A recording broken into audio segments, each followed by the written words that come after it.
Ooh, it sounds amazing.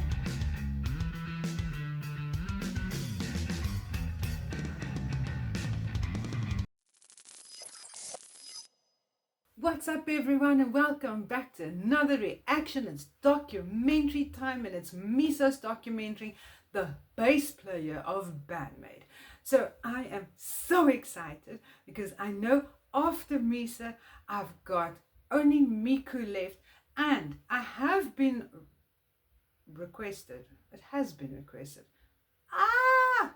your vocab, it has been requested that I put all three MIKU's documentaries in one reaction.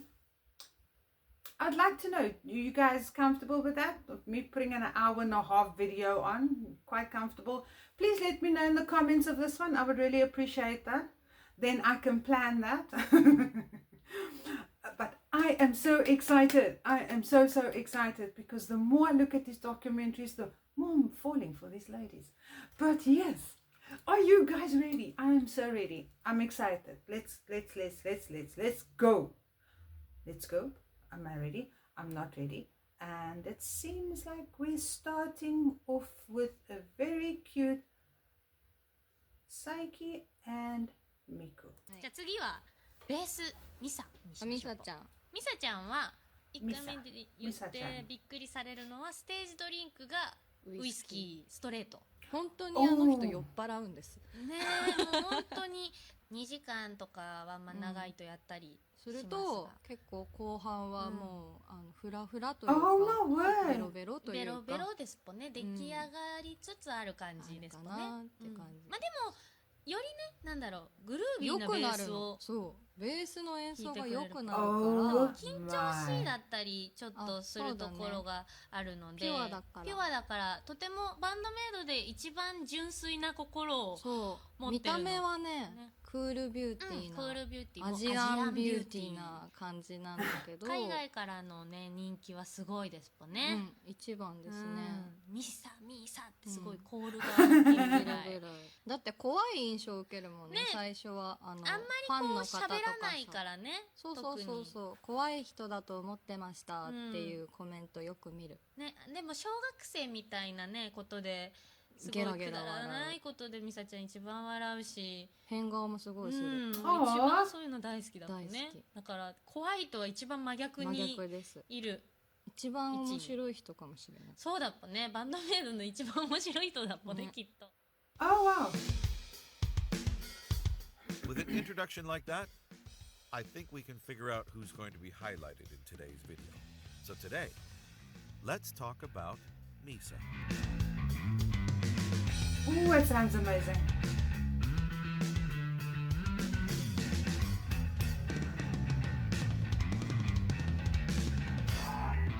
MISA was born on October 15th in Okayama, a prefecture close to Osaka, and next to Hyogo, where AKANE was born. According to her mother, she was an easy child to raise, as she used to play by herself. Even though she was a lively child, she always avoided dangerous situations and tried to act like an adult. She loved music and arts in general, but hated studying. And just like KANAMI and AKANE, music has been a part of MISA's life since her early childhood, as she started to learn piano when she was around 4. In elementary school, she joined a brass band and played alto horn. Right when she entered junior high school, MISA moved to Tokyo due to family circumstances, and her temper changed a lot.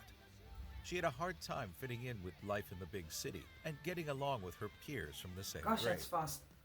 She was also afraid to be judged because of her accent, which was different from the other children, and became more and more introverted. In 7th grade, she started to play guitar and ended up joining a concert band in 9th grade, where she played the trumpet. Even though she did learn a lot of different instruments, she kept learning piano for a few years. In high school, she played as a guitarist vocalist in a Keon club with a Fender Squier model that she bought. One day, an older friend of MISA asked her if she could join his band as a bassist. Until then, she'd never thought about playing bass. She started to play guitar and always wanted to play drums, but bass? Oh, wow. It had never crossed her mind. MISA borrowed a bass and started to play, and even though it was difficult, she loved it and bought a Squier P bass immediately so she could give back the bass she borrowed. Oh, that is And cool. one of the main reasons MISA got introduced to music at such an early age was that her mother listened to music all the time. This is how MISA got to hear bands like the Red Hot Chili Peppers and The Who when she was still only in kindergarten. Oh, wow. Her mother was also very supportive and helped MISA choose the right school when she hesitated between university and professional college. MISA started a course on sound engineering in a professional college before changing to a bass course, as she didn't want to work behind a stage, but on stage as a professional bassist. Before talking about Band-Maid, let's take a look at MISA's past experience in the music industry. Except for small bands during her school years, MISA had been a member of a band named Prototype for 5.5 years between 2008 and 2013. Prototype was a small band composed of 4 members, and the band made at least 2 mini-albums and performed several live concerts. We don't have that much information, but it seems that they sold their CDs directly and not via music stores. They used to perform in and around Shimokitazawa, which is where MISA lived, and Shibuya. There is a review of one of their live performances which states that they sound like the Smashing Pumpkins and are appealing to everyone who loves Western music. The person who wrote this review also said that they couldn't stop smiling. It sounds like this band must have played some great music. But that's not all. While she was playing for Prototype, MISA joined another band called Hertist. This band was formed with 6 members who performed live several times before disbanding in October 2012. You can find 3 of their live videos on their YouTube channel. MISA and AKANE also met in 2012 as they were going to the same school, the Tokyo Music School. They connected immediately as instrumentalists and worked together on several projects. The same year, they made an appearance as actors in an MV of the singer-actress Becky with the song Yoruka Switch. In 2015, MISA, along with KANAMI and AKANE, were at the 5th anniversary party of the idol band Predia in Zepp, Tokyo, as a backing band. You do remember the link between Predia and Band-Maid, right? There was a band called Mochi to Cheese made by AKANE, KANAMI, and 3 members from Predia. Oh, all right. Word. It's We so were in May interlinked. 2013. Prototype announced that they will disband in July, and Band-Maid posted an audition announcement on May 29th. The next month, on June 5th, MISA announced on her old account linked to Prototype that she's going to an audition. Does this mean that MISA had the perfect timing to join Band-Maid? Let's see how she was recruited. In another interview, MISA confirmed that AKANE tried to recruit her into Band-Maid right when Prototype announced their disbanding. But AKANE didn't know about this information, so she was bold enough to invite MISA to join another band. And it paid off. Now, MISA has said that she was in izakaya when AKANE called her, and she was pretty drunk, so she had to take at least the night to think about it. MISA listened to the demo and found that the songs were proper rock music and cool. She was actually afraid that this band would be an idol band. As she didn't want to stop playing bass, MISA quickly accepted the invitation to join Band-Maid the day after AKANE talked to her. So in the end, MIKU recruited KANAMI, who was found on Nico Nico. And then KANAMI recruited AKANE just after the restaurant she was working at closed, and AKANE recruited MISA just after her group disbanded. Oh, my word. If that is not fate, don't know what is. Now Now that MISA had joined Band-Maid, it's a new start for our favorite bassist. A new start, yes, but with one problem. The maid outfit. MISA was never into cosplay, so she wasn't used to wearing this kind of clothing. She felt really uncomfortable during the first live shows and with the first version of her outfit. It was also around this love her time outfit, what she's got on when now. MISA thought about quitting Band-Maid. It was during the first or second one-man performance, and MISA was already working a lot in addition to her work for Band-Maid, so she was in really bad physical and mental condition. She felt that the music she liked was too far from the music she played with the band, and started to think about leaving and forming a band where she could play the kind of music she liked. She talked to the manager, who proposed that she take a good look at the view from the stage at the Masters and Princesses and decide after that. Thankfully, the reactions and responses from the crowd that day moved MISA deeply enough so she chose to stay with Band-Maid. She was sure that this band had great potential and could become way bigger. Time flies by, and we are at that moment where KANAMI is writing songs for the band. From world domination, but more in Conqueror and Unseen World, MISA actively participated in songwriting on her bass lines and has felt more freedom since then. KANAMI gives out notes from time to time depending on the song and what she has in mind. While writing music, MISA thinks more about what would serve the quality of the song rather than be sure that it's playable immediately. She had difficulties recording some songs of Unseen World because of that, but she managed to get them recorded in the end by spending more time on the hardest parts. And even if a song is really difficult for her, MISA will always practice enough so that she doesn't have to look at her hands while she's playing live.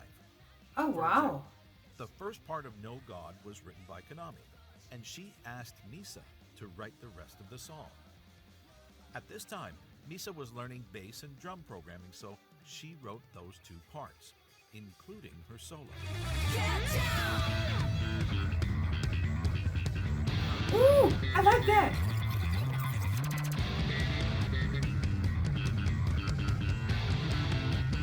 That was awesome! I need to watch that. Riffs to KANAMI every week for Unseen World. And although she obviously sent her demos to KANAMI, MISA used to send them to another member, SAIKI. MISA sent her work to SAIKI to confirm that her bass line was easy to sing with, and also because SAIKI praises her a lot. And MISA loves to be praised by SAIKI when she's working on a new song. As she wrote in an interview, "I just send them to her without saying anything in order to get praised by her. That's my source of energy. Oh, that is awesome. That makes me enjoy drinking better." What a great group of friends they are. There are two particularities regarding MISA when you see her perform on stage. The first one is that she never wears shoes when she's playing, with some exceptions on very hot days during outside performances, as the stage can get really hot. This is something she has done since the beginning of Band-Maid. You can see her wearing shoes in some MV, but most of the time, she likes to play barefoot. She answered a question from a fan in 2014 on Twitter, saying that heels hurt her feet and are really hard to walk in, so you she chose go, not to girl. wear I'm anything exactly at all. the same. MISA even ended up with the nickname the Barefoot Assassin. Why? Well, first of all, she plays barefoot. And during the Gold Rush interview, when the band was asked about the maid outfits, and particularly MISA's, which didn't look like a maid outfit, MIKU answered that it's an assassin-made outfit. The second thing you'll notice about MISA is that she always has a bottle of whiskey on her amp while performing live. And she even drinks in the MV of Don't You Tell Me. I saw if you that. look closely at every performance, you can spot the bottle that she drinks during MCs. During the US tour in 2022, she even had her own opening ceremony where she opened a can of beer in front of her mic to make a loud sound, and the audience really loved that moment.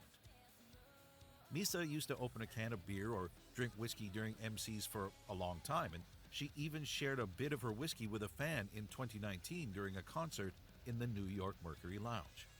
Oh, cool. She is thought to be the one who drinks the most, but if you had a chance to listen to the Radio for Omesu-sama episode aired on August 1st, 2021, you would learn that they all actually drink a lot, except for KANAMI, who falls asleep before she gets a chance to drink. Despite her love for alcohol, MISA tweeted in May 2022 that she came to realize that it was too much for her and she decided to be more careful in the future. And now it's time to talk about MISA's playstyle. As usual, I'll let proper bassists present their thoughts to you on what they think about MISA. Gentlemen, if you please. So what makes MISA a great bassist? First of all, she went to musical school, so she learned a lot about music theory. You can see that in her playing.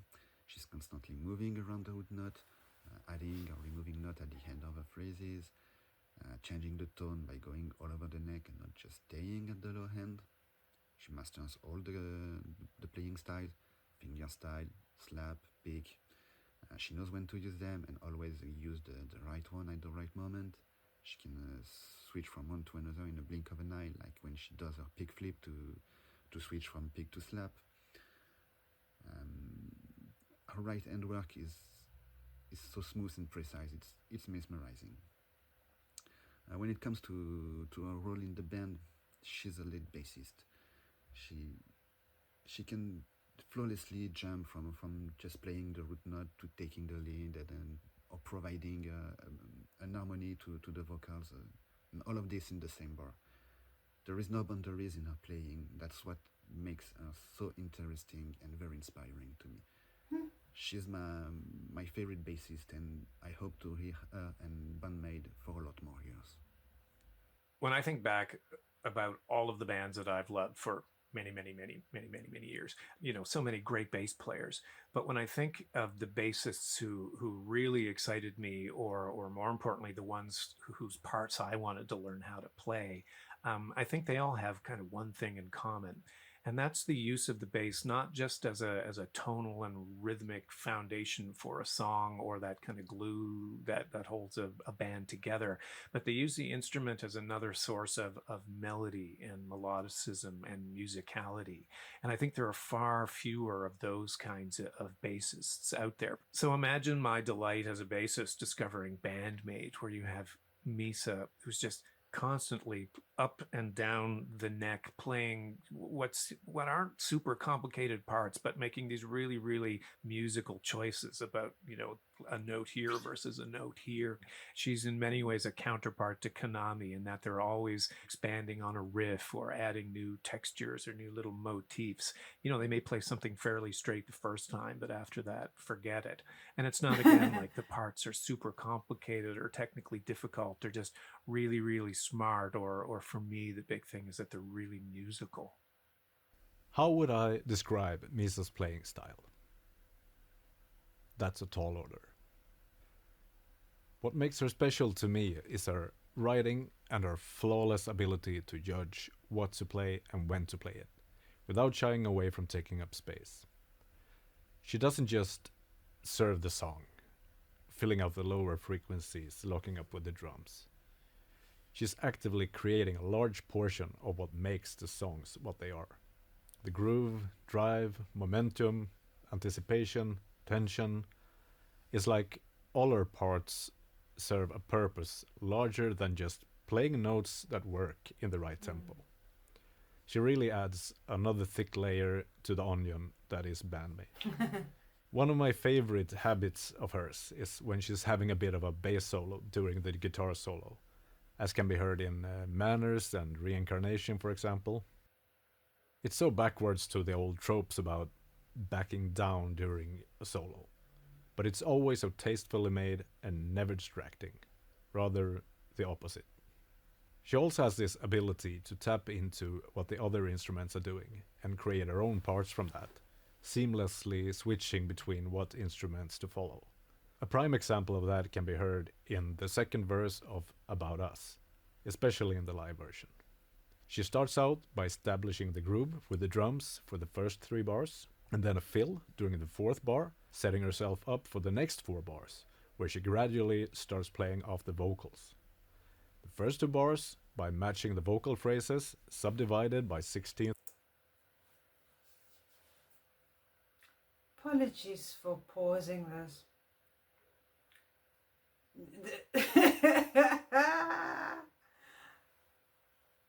This is very interesting, but what this guy's explaining is going right over my head. I'm like, I've got no idea what you're talking about. Absolutely nothing. But well done, like on these people all like explaining the fascination and the perfection and everything that who is MISA as a bassist. But I'm just saying, I'm looking at this guy and I'm like thinking to myself, I'm listening to you, but I don't have a cooking clue what he's talking about. Notes, and for the second 2 bars, now the transition is complete, and now she just plays a lower harmony to the bars vocals. To me are chocolate. After that, she immediately switches to locking up rhythmically to KANAMI's octave climb for 1 bar. And then, for the last bar, she rounds everything off with a little fill of 16th notes, almost like a drum fill. All that during 10 bars. Her playing and writing is a big reason why I keep coming back to their music over and over again. Thank you very much for taking the time to share your experience and knowledge and your feelings regarding MISA's playstyle. I wonder what you, the viewer, girl, you look amazing. I'm very interested to know what's on your mind. Let's move to the end of our journey.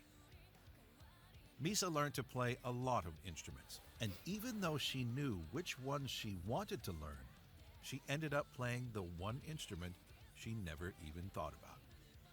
From the moment she picked up a bass, MISA never stopped playing it. She loves bass so much that she even switched courses to become a professional bassist and live from her passion. In the end, MISA ended up with Band-Maid thanks to the boldest move and the perfect timing. And Band-Maid is a band where everyone shines. Everyone has a moment in every song. We're used to seeing guitarists and drummers being highlighted with bassists. That's not very common. How many bands that you listen to allow their bassists to really shine? No, it's always in the background. Bands with 2 guitars or a guitar and a piano. I'm sure you can find some examples, but since its creation, Band-Maid has always found a way to allow MISA to find her spotlight. From thrill to influencer. Dice. Or even manners. During live performances introducing a song,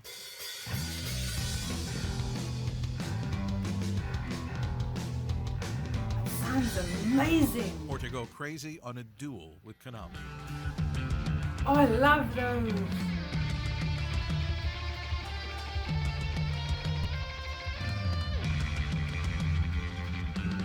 Oh, the guitar's beautiful. Even though MISA's personality is mostly introverted, when she is on stage playing bass, she seems finally free and is having the time of her life. She even learned programming and participated actively in the songwriting process. Since she joined Band-Maid, MISA followed her passion to become a professional bassist and surrounded herself with the best group of friends who have become very close to what we can call a family. Ah!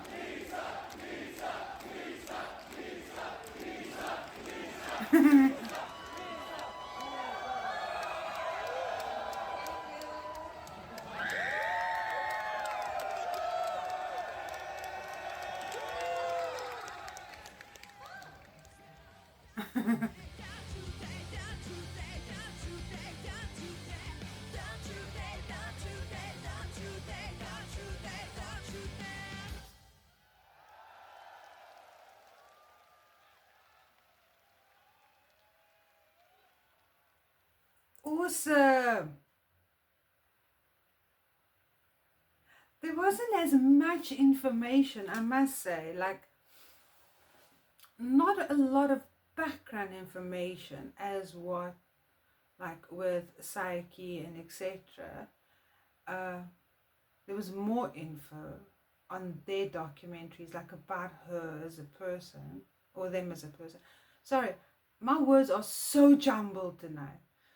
But that was so interesting, like the different types of instruments that she played, and how they were all interlinked. How the so MIKU found KANAMI, KANAMI found AKANE, AKANE found MISA. Am I right? Yes. Yes. It's amazing, eh? But it's very true. It's very true. It's like, I know, like from songs that I've heard, and even if I've gone to live shows and stuff, you hardly hear the bass.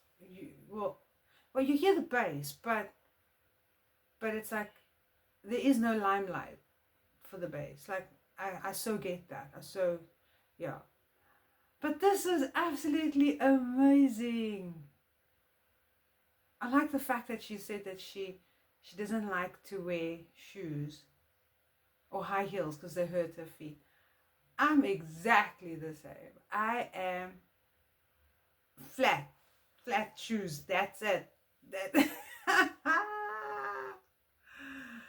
I wear flats or bare feet myself. So yes, it's amazing how I've gone through the 4 documentaries now, and there's something in each and every one of them that I can link to myself. I heard my kids shout. So that's quite awesome. Like really, I really enjoy that. It's nice to get to know these girls, and it's nice also like to understand, like in the comment section, like you guys were saying to me initially, like AKANE eats a lot, and she eats in the videos, and MISA drinks a lot. I thought you guys were just joking, and now I see it in the documentaries. So it's so strange. It's like I can relate now, like your comments and stuff, to what I'm seeing. But anyway, guys, I do apologize if this reaction is all scattered or my words are so, like we would say in another language of mine, deurmekaar, so jumbled up and stuff like that. It's been quite a day today, so I'm so badly, to be honest, I'm so tired. But I so badly wanted to look at this documentary, and also the manners video. But anyway, I think that'll be it. The next one will be MIKU. Like I asked earlier, is it fine if I put them all in one reaction? I hope so. I hope you guys come back and say yes. Ginger or yes, Tanya or whatever, put it all in one reaction. It's fine. If you're willing to sit an hour and a half to do it, then do it. Because the thing is, ideally, I would like to get these documentaries done. Because I want to go into the music. As much as what I love learning about the girls, I want to go. There's so many songs that were recommended, and it's killing me. I want to hear them. I want to experience them. I want to see what the hype is all about. Just if I look on this list that I have, there's probably a lot that I don't have still as well. But there's, I've got, what do I have? Wait, what do I have? Shambles, From Now On, Influencer, YYY, Youth, Bubble, Giovanni, Play, Domination, Forbidden Tale, Wonderland, About Us, Memorable, Ready to Rock, Protect You, The One, Bestie, The Dragon Cries, Catharsis, MIKU Song. I'm just going to say MIKU Song because I can't pronounce that word. Puzzle, Anemone, Dice, Manners / Black Hole, official online live video. I'm dying to see that. Turn Me On, Meritorium, Puzzle, Take Me Higher, Real Existence. And then I've got With You, Peace and Love, Christmas Day, Manners Christmas Day Acoustic, Afterlife, Blooming, Smile,